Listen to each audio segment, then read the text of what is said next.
Hai Sobat Lentera, Tera News kembali hadir menyapa Anda dengan membawakan sederet informasi terhangat dan inspiratif.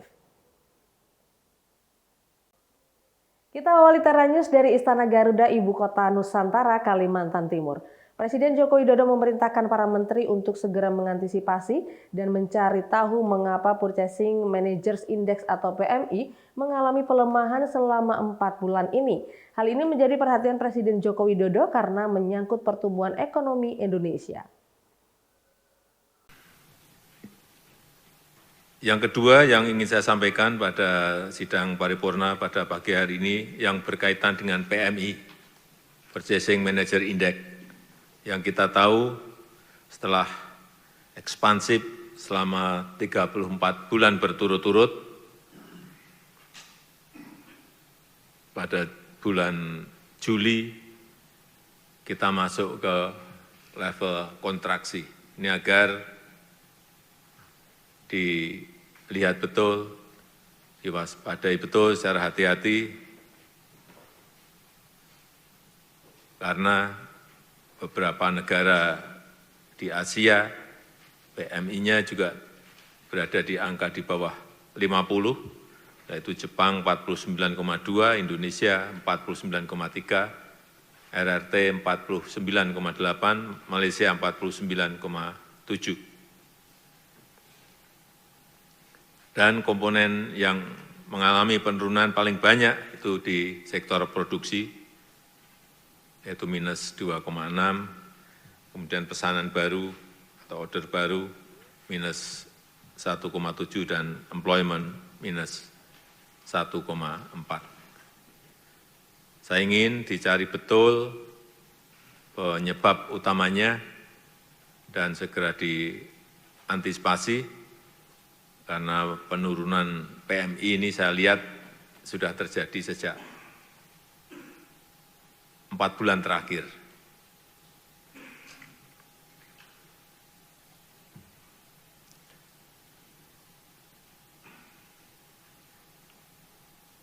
Betul-betul dilihat kenapa permintaan domestik melemah, bisa karena beban impor bahan baku yang tinggi karena fluktuasi rupiah, atau adanya juga serangan produk-produk impor yang masuk ke negara kita. Sehingga penting belanja produk lokal, sekali lagi saya tekankan, kemudian penggunaan bahan baku lokal, dan juga perlindungan terhadap industri di dalam negeri kita. Dan mungkin juga karena permintaan dari ekspor atau dari luar negeri melemah. Ini karena terjadi gangguan rantai pasok atau perlambatan ekonomi terhadap mitra-mitra dagang utama kita. Sehingga kita harus bisa mencari pasar non-tradisional dan mencari potensi pasar baru ekspor kita.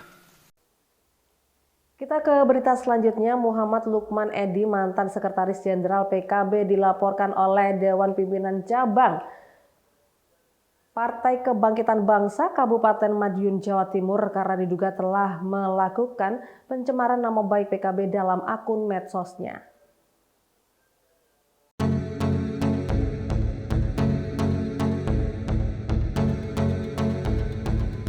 Senin siang, Dewan Pengurus Cabang Kabupaten Madiun, Jawa Timur melaporkan mantan Sekjen PKB Muhammad Lukman Edy ke Polres Madiun.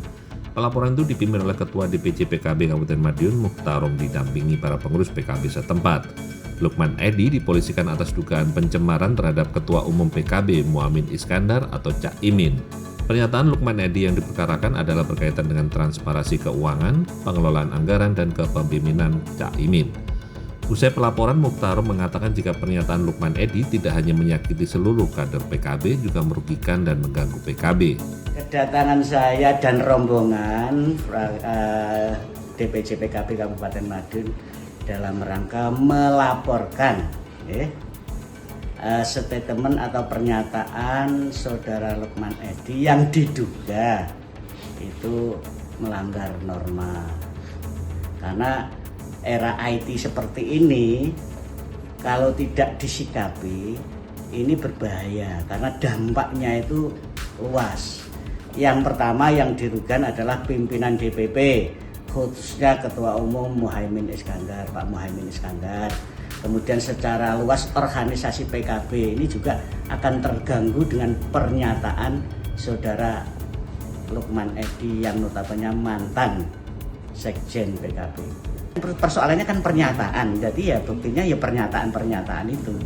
Di waktu dia dipanggil oleh PBNU tanggal 31 Juli 2024, dia menyatakan sesuatu yang itu disinyalir ya tidak benar.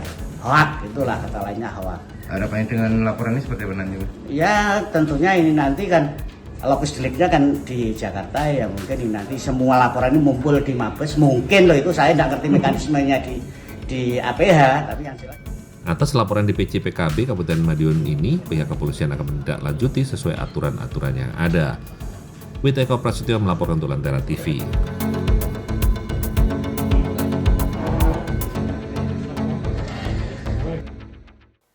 Kita beralih ke Sidoarjo. Puluhan personel unit Raimas Sat Samapta Polresta Sidoarjo terpaksa diterjunkan untuk mengevakuasi dua pria mabuk yang diamankan di Balai Desa Kedung Peluk, Kecamatan Candi, Kabupaten Sidoarjo. Proses evakuasi berjalan dramatis karena banyaknya massa di Balai Desa tersebut.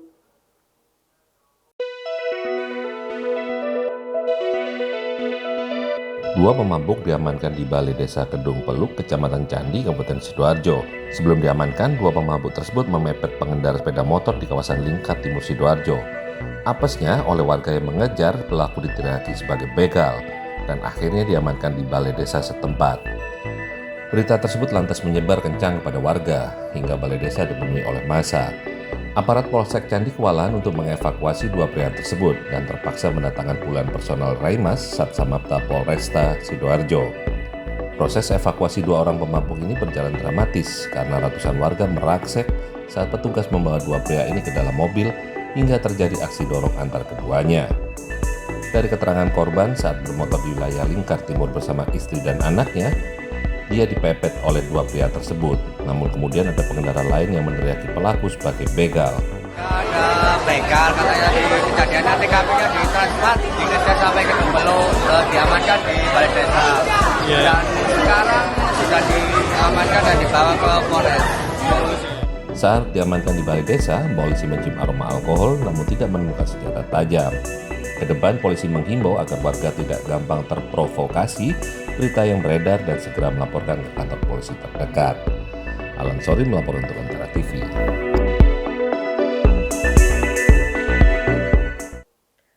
Sesaat lagi kita akan membahas tentang bagaimana mengenalkan budaya makan pakai tangan ala Indonesia kepada warga Amerika Serikat. Jadi tetaplah bersama kami di Tera News.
Kembali Anda bersama kami di Tera News. Sobat Lentera, menikmati berbagai menu liwetan yang disajikan dengan tangan tanpa sendok garpu adalah salah satu hal yang diperkenalkan oleh Aditya Setiawan kepada warga Amerika Serikat di Philadelphia.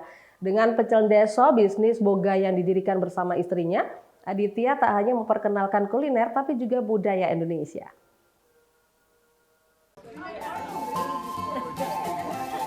Sebetulnya kita waktu itu sempat ragu-ragu, orang bule mau nggak ya ini makan liwetan gitu loh. Nah, akhirnya tapi mau nggak mau kita harus coba kenalkan ini liwetan itu apa gitu loh.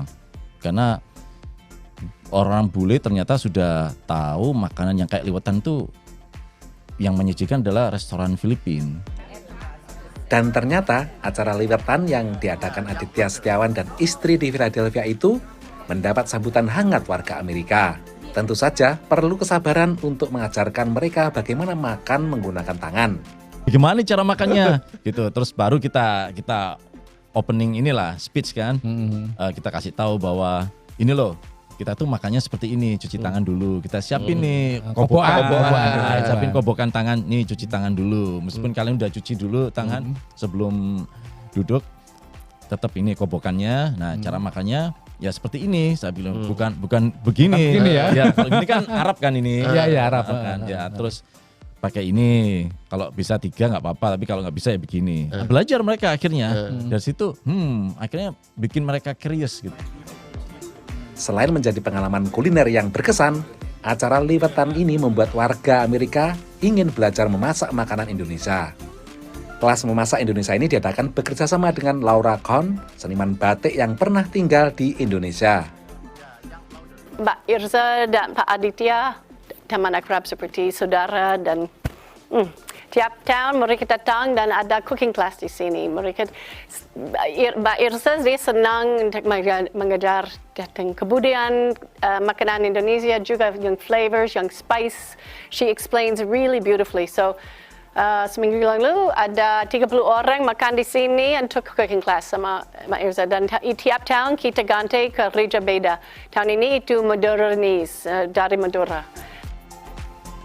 Liwetan dan kelas memasak merupakan bagian dari upaya kreatif Aditya untuk menjalankan usaha kuliner pecel deso yang dirintis bersama istrinya. Ketika datang di Amerika tahun 2001, lelaki asal Surabaya yang sebelumnya bekerja di hotel ini melakoni pekerjaan apapun untuk bertahan hidup. Tukang bersih ikan. Tukang bersih ikan itu? Iya, nyisikin ikan, potong-potong. Iya, itu. Betul. Itu gimana? Berat dari yang saya alami. Merasa nelongso enggak, Mas? Nelongso. Kalau bersihin ikan kan sisik kemana-mana itu, Mas. Kadang masuk ke rambut. Meskipun kita udah pakai topi itu, nyelip-nyelip di rambut gitu. Nah. Bersama istrinya, kemudian ia bekerja di perusahaan catering. Dan akhirnya mereka mendirikan Pecel Deso, usaha catering yang melayani pesanan di rumah, perkantoran, dan juga ikut basar di berbagai kota di Amerika. Lewat Pecel Deso, Aditya menggayuh mimpi Amerika bersama suka dukanya. Buat teman-teman ya yang di Indonesia, kita di sini susah. mungkin lebih susah dari yang di Indonesia mungkin. Memang sih dapatnya dolar, yaitu keuntungannya kita di sini dapatnya dolar, ya kan. Tapi tetaplah every dollar itu counts. Jadi every dollar itu kita benar-benar peres keringet ini. Dari Philadelphia, Supriyono, Rere Wahyudi, Alan Burhanan, VOA. Ya, Sobat Lentera, dengan menyajikan menu yang bervariasi dan unik seperti candy cotton burrito, lalu gulai berisi es krim, hal ini membuat nama Cranberry pun menjadi viral. Toko es krim milik diaspora Indonesia di Las Vegas, Nevada ini mampu bertahan melalui pandemi dan terus berkembang menarik pelanggan baru. It's like an explosion of flavors right here. It's wonderful. 10 out of 10. Recommend. Will come again. Seperti ledakan rasa. Demikian enaknya es krim di Cranberry yang digambarkan Jeremy Hawkins yang baru pertama kali mencicipi toko es krim milik diaspora Indonesia di Las Vegas, Nevada. Karena kan memang suami saya demen sama dessert ya, demen sama manis. Terus habis itu saya mikir ya kenapa kita nggak buka aja satu toko yang khusus untuk dessert, tapi yang pengunjungnya tuh nggak hanya datang untuk khusus satu produk, tapi bisa berbagai produk. Cranberry yang dirintis Rosalina C sejak 2016 memang menawarkan menu yang bervariasi. mulai dari es krim, toast atau roti panggang, waffle, hingga minuman khas berbagai negara termasuk es campur dari Indonesia. Bermacam menu yang ditawarkan menjadi keunggulan Creamberry dan menjadi alasan Kimberly Oralau untuk datang ke sini setiap minggu. Definitely, the variety is kind of really crazy. With their menu, like I don't think I've really seen like a variety like this, and I've never heard of like a cotton candy burrito. Yeah, and then also I can't really find any world ice cream places besides here, so that's why I just go here. Candy cotton burrito atau gulali dengan es krim di dalamnya adalah kreasi gerai ini yang disukai pelanggan setelah menjadi viral karena diliput oleh media setempat. Makanya dari situ kita langsung bisa bikin viral gitu gara-gara kita punya ide untuk bikin namanya cotton candy burrito. Agar pelanggan tidak bosan, Rosa juga selalu mengganti menu setiap bulan serta menyesuaikan dengan musim, namun dengan tetap mempertahankan cita rasa. Contoh kalau kayak musim dingin begini, saya harus kayak create hot coklat, tapi hot coklatnya itu mesti macam-macam gitu. Jadi kalau misalnya cuma satu macam doang, nanti orang bosan juga gitu. Terus kalau misalnya lagi summer, panas-panas, saya mesti kreasi yang lain lagi. Dengan strategi tersebut, Creamberry tak hanya mempertahankan pelanggan, tapi juga berhasil mendatangkan pengunjung baru seperti Hannah Lemon yang baru pertama mencoba es krim di sini. I really recommend this place, especially if you're indecisive and you don't know what you want specifically. They have a lot of options, so I think this is a perfect spot. Tapi ya kebetulan ya saya punya dessert kan yang cukup unik. Jadi bikin orang tuh kayak pengen coba sih. Jadi ya kebetulan turis-turis juga pada suka datang dari strip untuk kesini hanya untuk coba. Dan informasi tadi mengakhiri Lentera News saat ini. Anda dapat saksikan kembali tayangan saat ini di YouTube channel kami, Lentera TV Media, dan website kami, lentera.tv. Saya Catherine Ellison, pamit undur diri. Sampai jumpa.